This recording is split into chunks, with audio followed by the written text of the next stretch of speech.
Security खदशात। SP Adiala jail ने बुशरा बीबी को अदालत में पेश न किया। सुप्रिंटेंडेंट अडियाला जेल रावलपिंडी ने बुशरा बीबी के खिलाफ 9 मई के मुकदमात की तफ्तीश और जिस्मानी रिमांड के मामले पर इंसदाद दहशतगर्दी अदालत के जज को खत लिख दिया। एसपी अडियाला जेल ने खत में लिखा कि सिक्योरिटी वजूहात की बिना पर अडियाला जेल में आज समाअत मुमकिन नहीं। जेल में 190 मिलियन पाउंड की समाअत भी होनी है। बुशरा बीबी को सिक्योरिटी वजूहात के बाइस पेश नहीं किया जा सकता। एसपी जेल के खत पर वकला सफाई ने कहा कि अदालती अहकामात के सामने सुप्रिंटेंडेंट जेल के खत की कोई कानूनी हैसियत नहीं।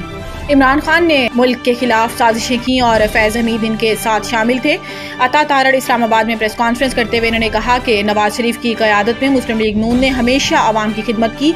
इन्होंने मुल्क में तरक्याती मनसूबों का आगाज़ किया, पहली मोटरवे तामीर करवाई, मुल्क में मोटरवेज़ का जाल बिछाया, सरमायाकारों को सहूलत फराहम की और अब इनकी क़यादत में पंजाब हुकूमत ने बिजली सार्फिन को सहूलियात फराहम करके अहसन इक़दाम उठाया। फ़ौज में गिरफ्तारियों के मामले पर इन्होंने कहा कि पाक फ़ौज में खुद एहतसाबी का अपना मैकेनिज्म है। एक सियासी लीडर ने मुल्क में इंतशार और तकसीम की सियासत को परवान चढ़ाया।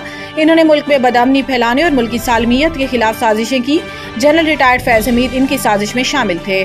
पीटीए ने गैर कानूनी सिम्स के मरहलावार बंदिश का आगाज कर दिया। पहले मरहले में जाली सिम्स और मनसूख शुदा शनाख्ती कार्ड्स पर सिम्स बंद होना शुरू हो गई।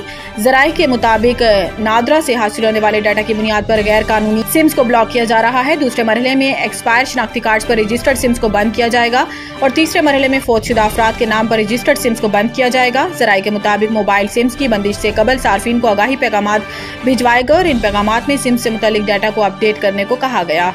ताकतवर मानसून सिस्टम बलोचिस्तान पर असरअंदाज, मकानों और फसलों को नुकसान, 10 अफराद जख्मी। पीडीएम में बलोचिस्तान के मुताबिक सिस्टम के बाइस को सुलेमान और कैथर रेंज में मूसलाधार बारिश हुई और बाज़ मकामात पर आज तूफानी हवाएं चलने का इम्कान है। डिप्टी कमिश्नर ने कहा कि तूफानी बारिश और आंधी से निज़ाम जिंदगी शदीद मुतासिर हुआ है। सैलाबी रेलों और आंधी से दर्जनों मकानात तबाह हो गए, जबकि तोबा चकजई, तोबा काकड़ी और किला अब्दुल्ला, पशीन और ज़ियारत में फसलों को नुकसान पहुंचा।